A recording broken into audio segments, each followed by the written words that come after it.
right, guys, we are here at this is our first episode, so we're going to introduce ourselves a little bit. We're going to talk about a few things, what's going on in the market, and a few experiences that we've had. Maybe Shadi can talk about his first sale. Jen's going to be joining us as well by popular demand. Everyone wants our leader, Jennifer, to join us, so she will be joining us momentarily.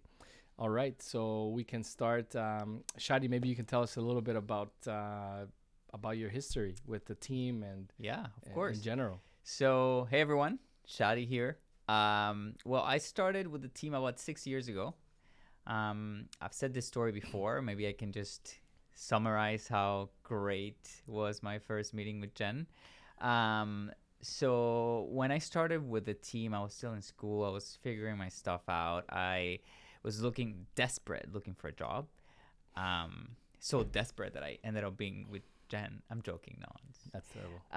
Cut that out. And I was looking for a job, and I just happened to send a resume to Jen, and I was just sending applications everywhere, and no one would call me, not even McDonald's. I couldn't even get a job at McDonald's. And I was like, maybe I'm overqualified. You can't cook for shit. That's yeah. Honestly, yeah, I couldn't get a job, and I think it had to do because of my immigration status. And the reality is, being an immigrant in Canada, like finding a job when you don't have a permanent status in Canada is pretty hard. Yeah. So I was, I ended up getting an interview with Jen. Jen wasn't super convinced. She kind of gave me the chance because my resume was well put together, but she didn't think I had what it takes to be a real estate agent. But she was also looking at someone that would do the marketing stuff for her. And I had a little experience because of my architecture background. I used to put together, presentations for architecture and stuff. So I used my skills in Illustrator and Photoshop to put together stuff for her. So that's how I kind of started. She convinced me to do my courses, which I failed a couple of times. So you can scratch that too. Yeah, we don't want his clients to know this. Well, I failed my courses because I wasn't focusing. I had a lot of stuff going on, but I had the proper guidance and push from Jen, and I think it got me back into track.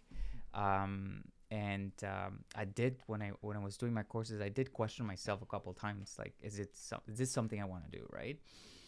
So anyway, I've been with the team for about 6 years. I've been licensed for 4 years. I remember when I did my first deal was 4 years ago from a lead that came through an open house that I was hosting for Jen. And since then, we've grown significantly, and here we are. I will tell you the story more detailed about how I met Jen and all the freshly squeezed orange juice experience and all that stuff. Freshly squeezed oranges. Yeah. Maybe you can tell your story about how you went from flipping tacos to selling $1 million homes. Well, that's quite a story and a half. Yeah. So I find that, like, a lot of you are probably the same way. Like, there's like always a crossroads, right? Like, you're always at a crossroads, whether it's in life, in business, or whatever. And that was me back in 2015. My sister and I decided to open up a food truck along with an old friend of ours. And at the same time, I was pretty fed up of what I was doing. And at that same time, I got my real estate license. I had been getting my license for studying about 3 months. And then everything just kind of coincided, like always. So we opened the food truck in May 2015. I got my license to sell real estate that same month. Both businesses are 24/7, so it was really hard on everything, on everyone around me, on my relationship, but even then, like, we just kind of pushed through. Jen was, full time. She was a full-time real estate agent, and I was just helping out where I could. Then Shadi came in the year after in 2016, so the story with the food truck, I mean, that's a story for a different day, but we're pretty much running the food truck for, I would say, 3 years, 3-4 years, doing caterings, etc., until, again, that crossroads, right? And then I decided, luckily right before COVID hit, I mean, no one knew about it, but decided to sell the food truck, focus fully on real estate. So here we are today. You know, we have a team of we're 5 agents now. 5 agents. We have a full-time admin. She's awesome. We have a content creator slash creative team member. He's not that great, but no, I'm joking. He's great, and he drives too. Um, Very important. He drives. He's looking at me like now he wants to kill me, but yeah, no, so our team is growing. The industry's changing quite a bit. You know, luckily for us, and it's something we can chat about after. But we've been through the motions, right? Jen's been a realtor. I mean, she'll tell you her story, but she's been a realtor for over a decade. So she has seen all the dynamics, all the different markets.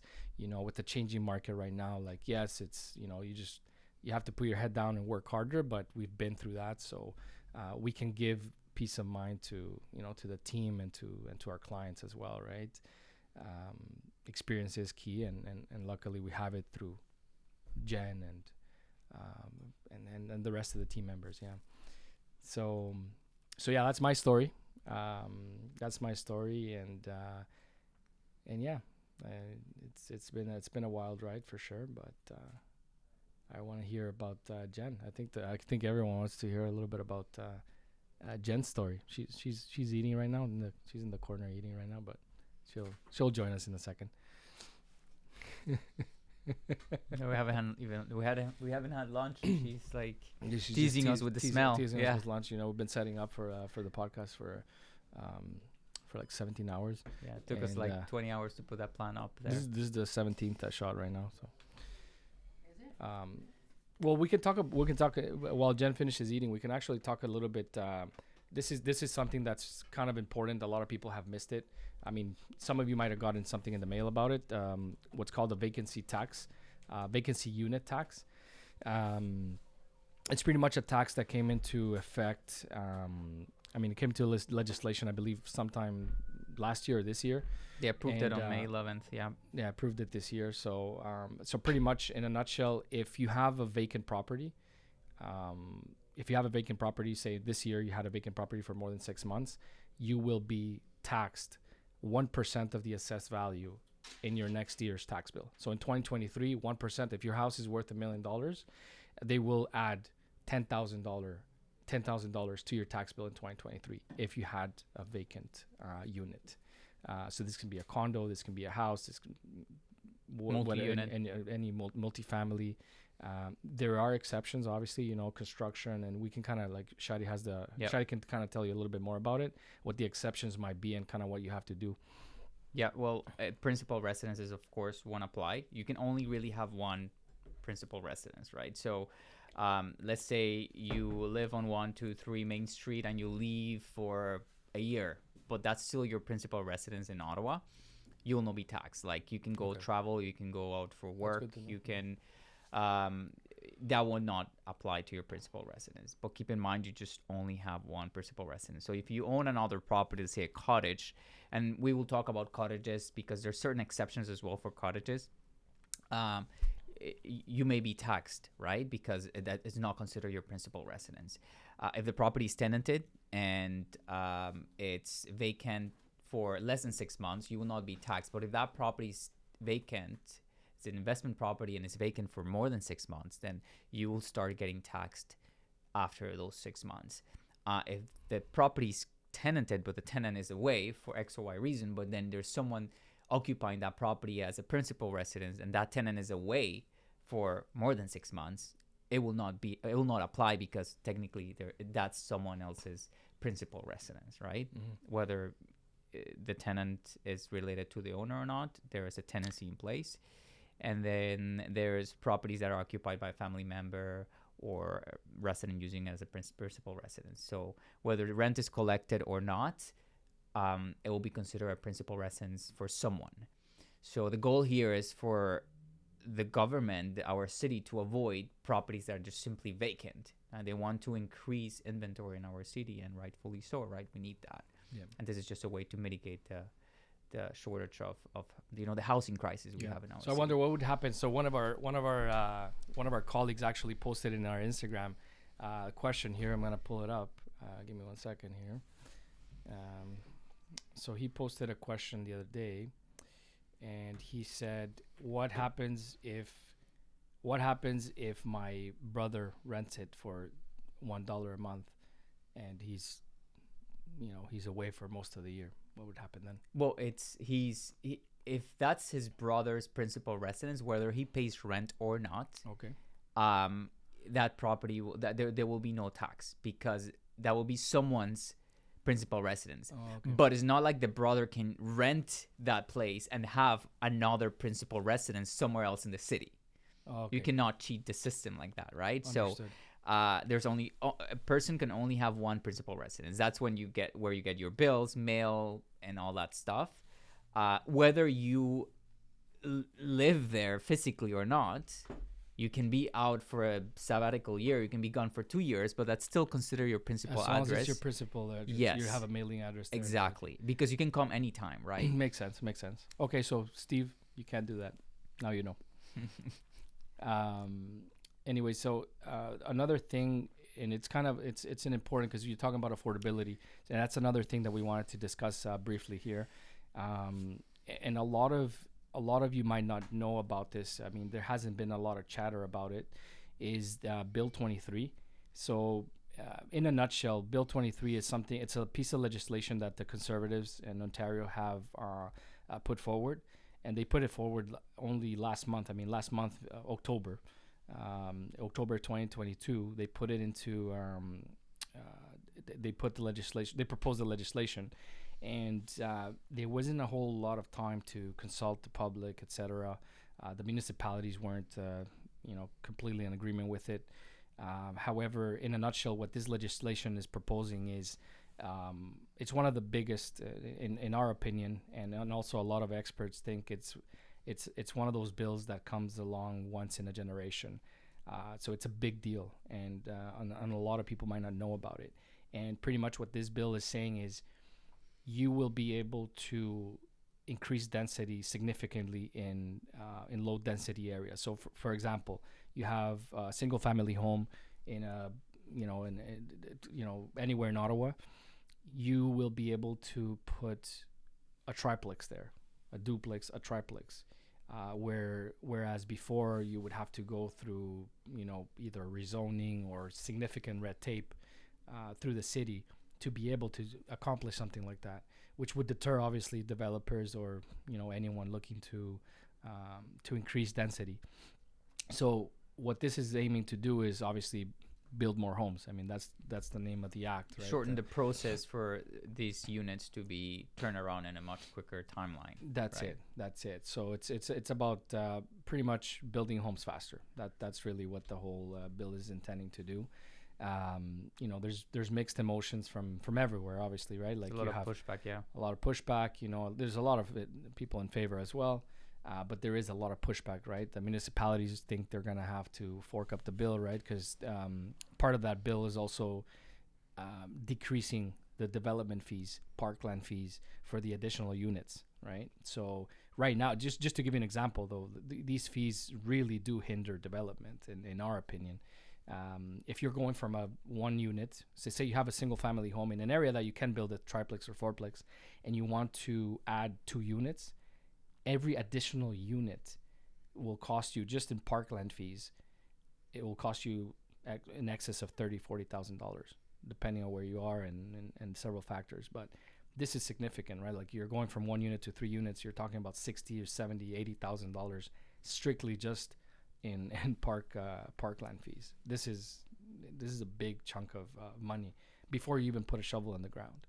So municipalities are obviously a little bit concerned about that decrease in revenue, but it's mainly the concern about where's that money now that money is not going to exist, or that money is going to be shortfall. Pretty much it's going to be less money towards infrastructure, and that's the pushback there is, right? That's it. And there's an example here of the Waterloo region, and there's stats that they did an analysis, and it says that it will cost them millions of dollars in a period of 10 years as a result of the Bill 23. The reality is, I'm pretty sure there's gonna be some sort of effect from this bill, and I'm just curious to see what the government is going to do to mitigate the loss of funds that's dedicated towards infrastructure, and how are we going to make sure that our infrastructure still gets decent budget. So we have piping, we have roads, we have transportation, like all super important things. And there's talks about property taxes going up due to this, to mitigate or to balance out the budgeting for this infrastructure. So it's still too soon to say. Of course, there's mixed opinions. It's very hard to say, this is what's going to happen, this is how it's going to affect us and benefit us. So that's where the pushback is mostly coming through, right? Yeah. So it's interesting to know, right? And the reality is, I think on a broad scale, I think it will help affordability in a lot of ways. A lot of the pushback is that it's only benefiting rich developers, and I would like to disagree with that, because having most of the red tape removed and having less development fees will encourage regular people like ourselves. We're not developers, to try and go for development, to try and increase density, right? And also, if you're able to put 2-3 units on a regular lot, typically those lots will become less valuable, right? Because every lot can do the same thing. So it might pass on as it might translate into more affordability, into less expensive homes. Yeah, but overall. one thing I was thinking about is also how one thing will come in hand with the zoning, the adjustments they're doing to our zoning, and how they are pushing for densification, right? So if you technically have more units per lot, and each unit will have a designated owner, let's say instead of having a 10-story building, you can have a 60-story building. There's going to be more property taxes per square meter, like in that footprint, that will, I think, help mitigate the loss of funding. This is just me thinking out loud. I'm not sure if it actually would work like that, but it would make sense that pushing into densification will mean more property taxes being paid within a smaller footprint. That's it, yeah. So I think one thing will come in hand. So that's why I have a hard time understanding why some people are pushing back and not agreeing into this, because they're saying there's going to be less money dedicated to infrastructure, when really it's a macro thing, right? It's just not just one thing. There's multiple things being done to try to mitigate the housing crisis we have in our country, right? I think in the short term, there might be a shortfall in funds like that, right? But once everyone starts, once everyone's aware of this legislation, and once people like regular Joes like us start, developing and, trying to look for different ways of increasing density, I think that's when that kicks in, right? Like, you're going to have, instead of having one single family home paying $4,000 of taxes, you have 3 townhouses brand new paying $5,000 each of property taxes, right? So it's a long term. So in the short term, there might be a bit of a shortfall, because you will have people that are more ready, willing, and able to build, take advantage of the lesser fees. But in the long run, I think it's going to be medium and long run. It's going to be more beneficial, for cities, definitely. So we'll talk a little bit more in future episodes and throughout our social media about this bill, because it is a big deal, right? And I think they did push it through. The legislation came out in October, and they just it actually became law just 4 days ago, I believe. At the end of November.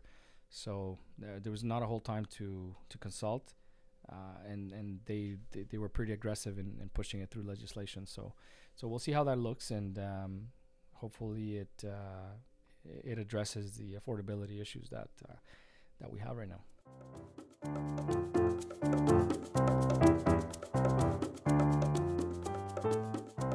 All right, so this is our first episode, first podcast here, and by popular demand, we have our team, as our CEO / founder / first agent, Jennifer Alvarenga, joining us today.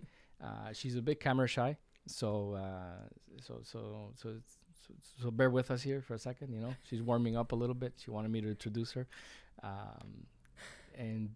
but yeah, we're here. Jen, I want you to tell us. Um, I want you to tell us a little bit about your story. I know that you love stories. Everyone loves a good story. So tell us a little bit. Why real estate? Okay. Wow. Okay.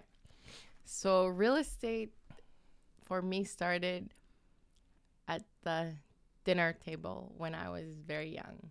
My parents got into real estate when I was in, I think, late elementary or high school. And when we came home, they would have lunch with us at 3. So they would have a small snack at noon together. And then they would wait for us to arrive from school. So at 3, we would have lunch. We would talk about our school day. And then they would talk about real estate, mortgages, debts, all that fun stuff.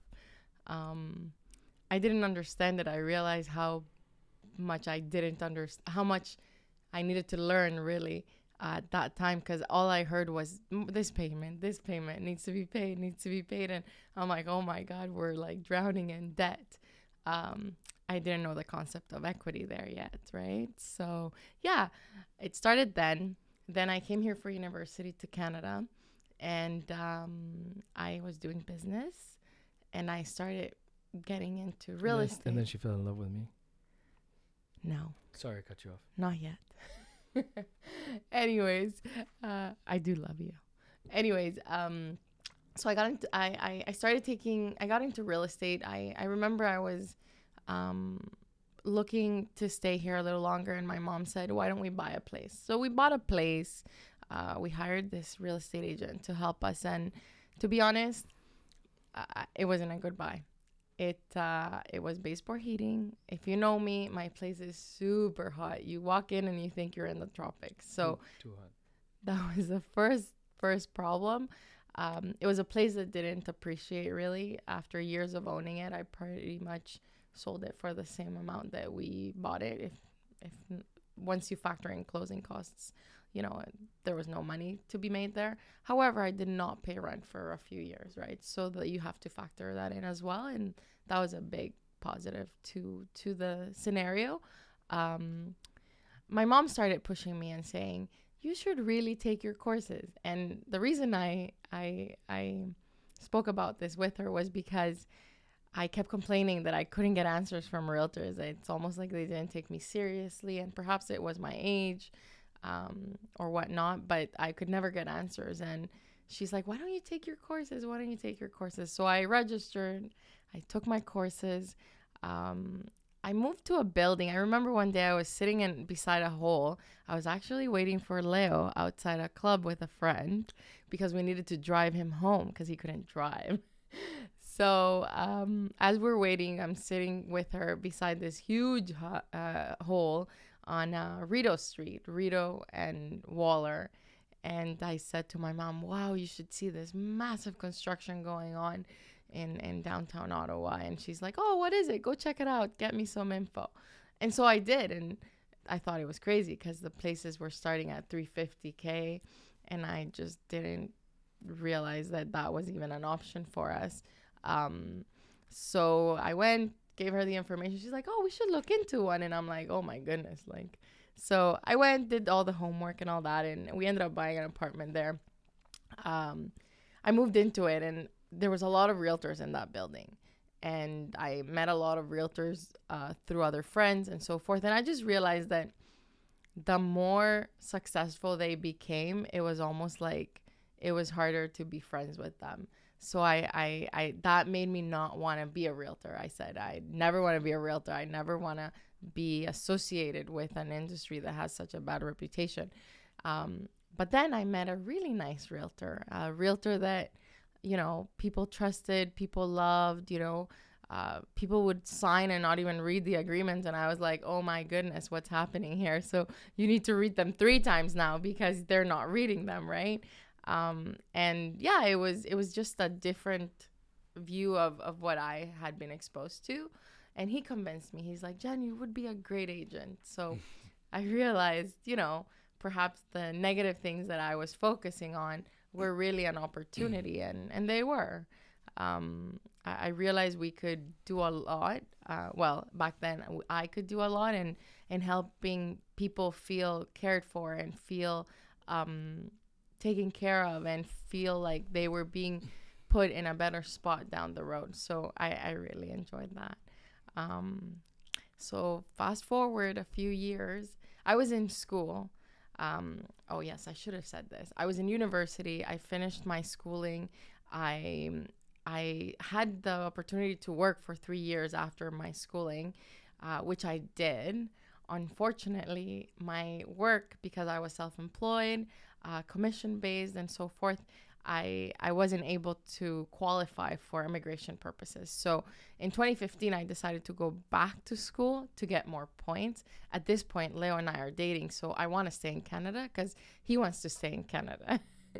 And I figured it was, a better place to raise kids if we were to have them one day. So I went back to school. Leo was working with his food truck and doing his courses. And that's when we realized, oh my God, I'm going back to school. You really need to help me with the real estate and take a little bit of a focus in there. And it was really hard for him, I know, but here we are. Here we are today. So a question for you. Oh God. How would you say because a lot of people don't know the back end, right? Like they see the front facing, they see this video, they see some of our social media, etc. But how would you say you run your business? Like how would you describe that? How do you run your business? In what sense? Like in the back end or in general? What's what's the back end? Like how do you run your business? Like what are your what do you focus on? What do you focus on in the business? Like what are your favorite parts of your business? Oh, for me, my favorite parts of the business are when I'm able to surprise my clients, when I'm able to help them get something that perhaps they thought was unattainable, when I see the joy or hear the joy in their voices, when I've been able to secure something or when the team has been able to do something they thought was impossible. Those stories give me a lot of joy. That's awesome. And who's your perfect client? Like if you were to describe the perfect client, how would you describe that client? I like good people. I like people that have good hearts and people that are thoughtful, people that care, people that like quality. I find that I give them my all, and I want people that appreciate the hard work that goes into this industry because it's not easy. People think it's easy, but it isn't. Yeah. Well, it might be easy for some, but why is it not easy for you? I think, you see a typical job is 9 to 5, right? You go in, go out. You might be able to disconnect. This industry isn't. When I started, it was super enjoyable. It was super, there was a thrill to it. And I loved being plugged in 9 to 5. But once you have kids, you realize that that's not possible. 9 to 9? Sorry. 9 to 5, 9 to 9? 24/7? Yeah, sorry. You can work set hours. You lost my train of thought, Leo. I'm sorry. No, you were saying that that back in the day, like you were happy doing more than 9 to 5. I think is what you meant to say. So back in the day, I would lose sleep out of working in real estate and working with the people I was working with too was really enjoyable. But once I had kids, I realized that I couldn't work that way, right? I couldn't just drop anything to go do something, which in a way is great because I've learned to appreciate what it is to do that because I did it. And now that I have a team that helps me be able to be a better mom, I appreciate them a lot as well for that. That's great. I don't have any more questions here, but I'm just trying to think what else, now that we have you on camera. It's really hard to get her on camera, by the way. I'm just trying to think, what else can you tell us? You mentioned quality. Mm-hmm. what's like what do you mean by that? People that appreciate quality. What does that mean? I I don't know how or why I became very obsessed with quality. I've always been big on customer service, and I've always appreciated great customer service and, people that go above and beyond for you, um and I love doing that. So when people appreciate it, I think it makes me want to even deliver more quality, deliver more, of an experience, more delighting stories. I love the idea of my clients being able to think back on our journey and just have so many great stories to tell. That's great. That's great. So do you think that, like, based on what you're telling me and also on our experience together, would you say that if a client doesn't have a remarkable experience, you're not satisfied? Even if a sale goes through, you're not quite satisfied unless their experience is remarkable. Yes. I find it drives me crazy when I feel that there's something I could have done to make an experience better, right? So, yeah. All right. All right. Thank you, Jen. Thank you so much for taking the time of joining us today. So now for our next guest, stay tuned and we'll see you in a little bit.